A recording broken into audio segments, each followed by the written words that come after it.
Society में हम खुशियों की बात करते हैं। यदि व्यक्ति खुश होता है तो उसको सफलता ज़्यादा आसानी से मिलती है, और जब सफलता मिलती है तो उसकी खुशी अपार हो जाती है। लेकिन ये खुशी और सफलता किस तरह मिलती है, ये जानने में काफ़ी वक्त लग जाता है। बहुत सारे आयाम हैं इस खुशी और सफलता को पाने के लिए, लेकिन एक आयाम बहुत इम्पॉर्टेंट है जो हम लोगों के दैनिक दिनचर्या से संबंधित है। एक है ज्ञान, दूसरा है कर्म, तीसरा है स्वभाव।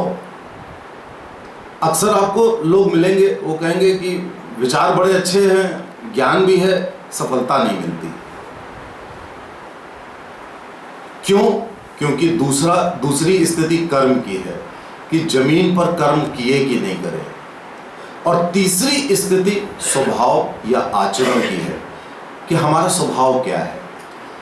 अब ये तीन बातें कह तो दी जाती हैं, लेकिन इन तीन बातों को हम छोटी छोटी कहानियों से समझने की कोशिश करते हैं। एक प्रकांड पंडित एक नाव पे जा रहे थे। उनको पता नहीं क्या सूझा, उनको अपने ज्ञान का बड़ा घमंड था। उन्होंने तुरंत उस नाव चलाने वाले से पूछा कि तुमने वेद पढ़े? तो नाव वाले ने कहा, साहब मैं तो पढ़ा लिखा नहीं, मैं अपना बस नाव चलाता हूँ, मैं कहाँ से वेद पढ़ पाऊंगा। वो तुरंत बोले कि तुम बहुत मूर्ख हो, तुम्हारी 50% जिंदगी बेकार होगी। और कहने लगा, साहब अब क्या बताएं। अब आगे बढ़े, थोड़ी दूर और गए, नाव आगे बढ़ी, तो उन्होंने कहा, तुमने पुराण और उपनिषद पढ़े?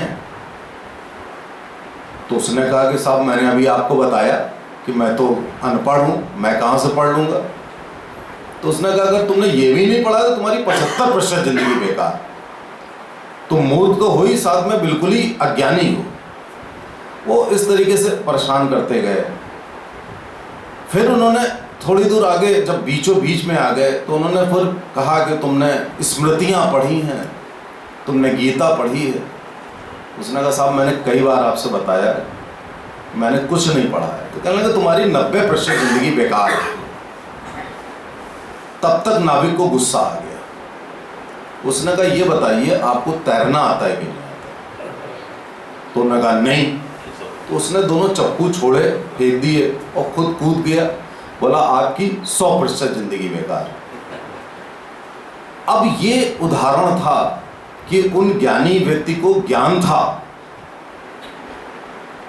कर्म पता नहीं क्या थे, लेकिन इस कहानी से ये है कि उनका स्वभाव नहीं अच्छा था, उनका आचरण अच्छा नहीं था। और जब हमारा आचरण या स्वभाव नहीं अच्छा होता है तो हमें सफलता नहीं मिलती, तो हमें खुशी भी नहीं मिलती। अब वो नाविक चला गया गुस्सा के, अब डूबे या कैसे बचे ये तो राम जाने, लेकिन वो परेशानी में पड़े, वो दुख में पड़े, उनका ज्ञान किसी काम नहीं आया उस स्थिति में।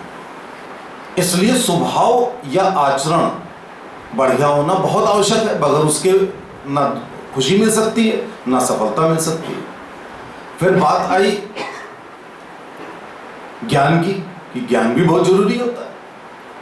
अब अगर मान लीजिए हमारा स्वभाव बढ़िया है, हमारे कर्म बढ़िया है, लेकिन हमारे विचार नहीं अच्छे हैं, हमारे ज्ञान नहीं है, तो भी बात नहीं बनती। इसमें एक छोटी सी कहानी है कि एक गरीब व्यक्ति एक 10 पैसे का सिक्का, बहुत पुरानी बात है, एक 10 पैसे का सिक्का उसने बचाया, और बचा करके वो एक राज्य में एक पेड़ के नीचे, पीपल के पेड़ के नीचे खोद करके उसने 10 पैसे का सिक्का गाड़ दिया, और गाड़ के चला आया कि मैंने ये अपनी बचाई है मेरी राशि। उस ज़माने में 10 पैसे बहुत ज़्यादा होते थे, तो ये बचाई है, जब कुछ गड़बड़ होगी तो मैं इसको निकाल लूँगा आगे।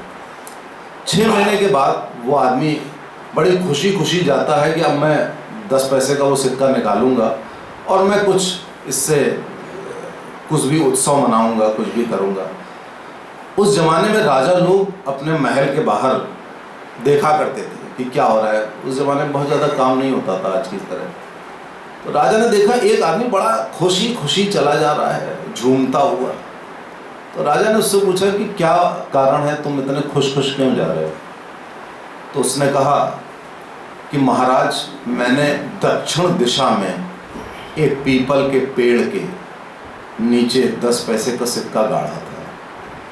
आज वो 10 पैसे का सिक्का मैं लेने जा रहा हूँ, उस समय घर में कुछ खुशियाँ मनाऊंगा। उसने कहा कि ऐसा है कि तुम्हें बहुत दूर जाना है, जाने की ज़रूरत क्या है, मैं 10 पैसे दिए दे रहा हूँ। तो उसने कहा वो आप दिए दे रहे हैं वो ठीक है, अच्छी बात है, लेकिन मैं फिर से तब भी मैं ले आता हूँ तो अच्छा रहेगा। राजा ने कहा इतनी दूर जाने की ज़रूरत क्या है, ऐसा करते हैं कि तुम्हें 10 पैसे का सिक्का नहीं, तुम्हें मैं स्वर्ण मुद्राएं, 1 स्वर्ण मुद्रा दिए दे रहा हूँ। ये तो उससे बहुत ज़्यादा कीमती है, तुम आराम से और भी ज़्यादा आनंद लो। तो उसने कहा कि नहीं, ये ले तो ले रहा हूँ, लेकिन वहाँ तो मुझे जाने दीजिए, मैं उसको ले लूँगा।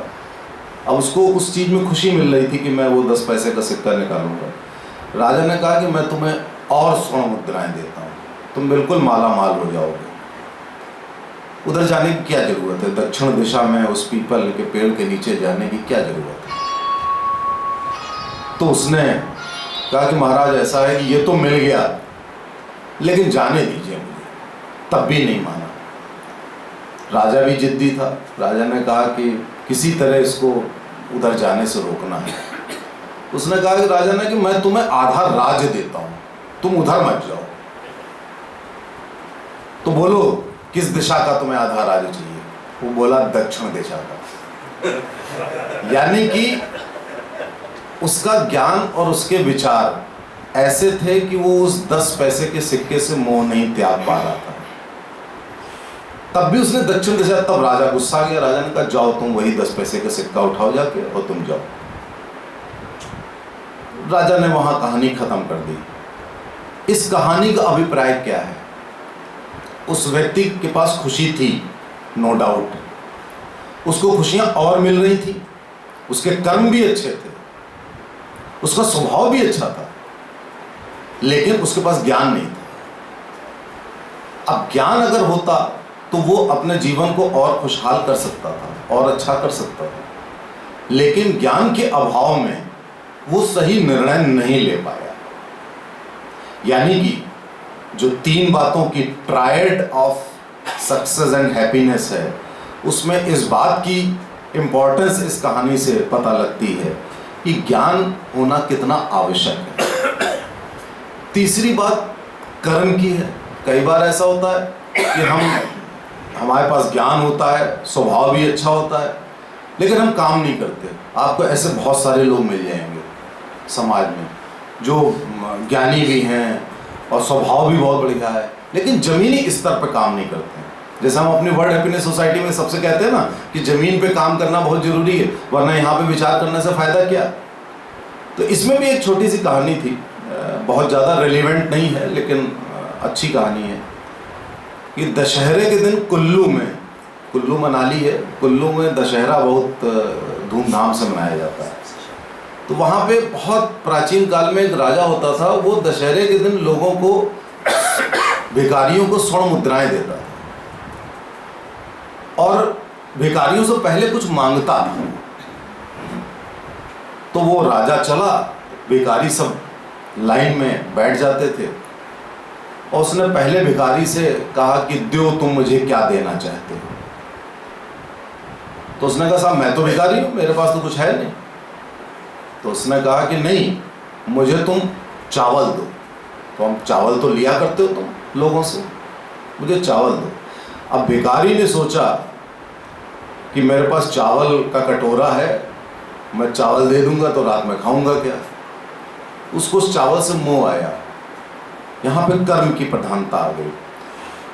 उसने एक चुटकी भर चावल राजा को दे दिए हाथ में। राजा ने चुटकी भर चावल देखे, राजा मुस्कुराए और उन्होंने 1 स्वर्ण मुद्रा उसको दे दी।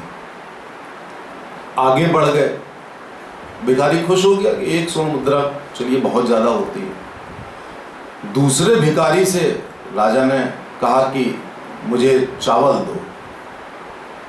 उस भिखारी ने अपने पास जितना झोला, कटोरे और जो चावल सब चीज़ भरा था सब उठा करके राजा को सौंप दिया। कहा, महाराज मेरे पास जो कुछ भी है ये आपका है। महाराज ने क्या किया कि एक स्वर्ण मुद्राओं से भरा हुआ झोला उसको दे दिया। पहले वाला भिखारी देख रहा था, उसने राजा से कहा कि मुझे तो आपने एक स्वर्ण मुद्रा दी, इसको तो पूरा झोला भर के दे दिया, इसके तो सारे दिन ही बहुर गए। तो राजा ने कहा कि यहाँ पर कर्म की प्रधानता है कि तुम्हारे पास इतना दिल नहीं है, तुम्हारे कर्म इतने ऐसे हैं कि तुम मुझको एक कटोरा चावल भी नहीं दे सकते। तो अगर तुम्हारा दिल ऐसा है, तुम्हारे कर्म करने की जो ये प्रवृत्ति है ये ऐसी है, तो तुमको वैसा ही मिलेगा। और वो तुमसे बेहतर था, उसने जितना था सब कुछ दिया, उसने कर्म तुमसे कहीं बेहतर किए, तो वो डिजर्व करता है कि उसको ज़्यादा मिले। तो वो उस पहले वाले भिखारी ने अपना माथा पीट लिया। इस स्टोरी का मतलब है कि हम कहीं ना कहीं कर्म शून्यता में या कितने अच्छे कर्म करने चाहिए वहाँ भी चूक जाते हैं। सफलता के लिए ये तीनों चीज़ें आवश्यक हैं, खुशी के लिए भी ये तीनों चीज़ें आवश्यक हैं। अक्सर ऐसा होता है कि हम ये प्रश्न लोगों के सामने करते रहते हैं कि यार हम हैं तो बहुत बढ़िया, ईश्वर हमारी सुन नहीं रहा है। कहीं ना कहीं इन तीन चीज़ों में से कोई एक चीज़ या आधी चीज़ या दो चीज़ मिसिंग होती है। आप देखेंगे समाज में अक्सर लोग, कुछ ज्ञानी हैं तो घमंडी हैं, कुछ ज्ञानी और सब कुछ है उनके पास तो वो कर्म कुछ करते ही नहीं, वो इसी अहंकार में रहते हैं कि मेरे पास ज्ञान है बहुत ज़्यादा। कुछ लोग सिर्फ कर्म करते हैं, कोई गलत बात नहीं। अगर आप योग को जोड़ें इस बात से, तो पहले कर्म योगी भी हुआ करते थे, ज्ञान योगी भी होते थे, भक्ति योगी भी होते थे और क्रिया योगी भी होते थे। क्रिया योगी यानी क्रिएटिविटी। और ये चारों लोग आपस में जुड़ते नहीं थे, अलग अलग रहते थे और वो कहीं ना कहीं दुखी रहते थे। भक्त कहता था हम इतनी ईश्वर की भक्ति कर रहे हैं, हम दुखी रहते हैं। एक ज्ञानी आदमी कहता था हमारे पास तो इतना ज्ञान है तब भी ईश्वर मुझे कुछ नहीं देता। कर्म योगी कहता था मैं हर वक्त काम करता रहता हूँ, बहुत काम करता हूँ लेकिन खुशी नहीं मिलती। क्रिया योगी कहता था कि मैं इतना रचनात्मक कार्य कर रहा हूँ लेकिन मैं जब व्यक्तिगत रूप में आता हूँ तो मैं खुश नहीं हूँ। जब ये चारों आपस में जुड़ जाते हैं तब व्यक्ति प्रभु से जुड़ता है, तभी उसको सफलता भी मिलती है, तभी उसको खुशी भी मिलती है। तो एक चीज को हमेशा ध्यान रखने योग्य है हम लोगों को कि हम अपना स्वभाव यानी कि आचरण यानी कि कंडक्ट, जो विचार हमने सीखे हैं वो हमारे कंडक्ट में आने चाहिए, हमारे आचरण हमारे स्वभाव में आने चाहिए। वाणी के भी बहुत स्वरूप होते हैं। ज्ञान के आगे भी बुद्धि है, ज्ञान के आगे विचार, बुद्धि, विवेक, बहुत सारी स्टेजेस आ जाते हैं।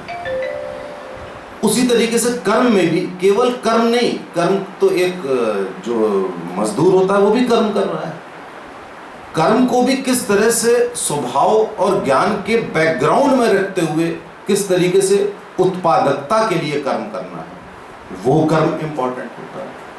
तो जब हम इन तीन चीज़ों का समागम कर लेते हैं या वो चार व्यक्तित्व का आपस में समागम कर लेते हैं तब हम एक पूर्ण व्यक्ति बनते हैं। तो जो पहले बात कही थी हमने कि लाइफ इज़ मल्टी डायमेंशनल, खुशियाँ तब मिलती हैं जब हम हर डायमेंशन में काम करते हैं। लोग एक डायमेंशन में काम करते हैं। अक्सर ये बात हमें शिक्षा भी मिलती है कि एक डायमेंशन में चलते चले जाओ तुम्हें सफलता मिलेगी। सफलता का रेडीमेड नुस्खा तो ये ठीक है कि एक डायमेंशन में काम करते जाइए आपको मिल जाएगी, यानी कि आप गड्ढा खोदते चले जाइए पानी मिल जाएगा, बात वहाँ ख़त्म हो जाएगी। लेकिन जब आप मल्टी डायमेंशनल होते हैं, हर दिशा में आप कार्य करते हैं, तो आप असल मायने में खुश भी होते हैं और असली सफल व्यक्ति वही बन पाता है। बहुत बहुत धन्यवाद।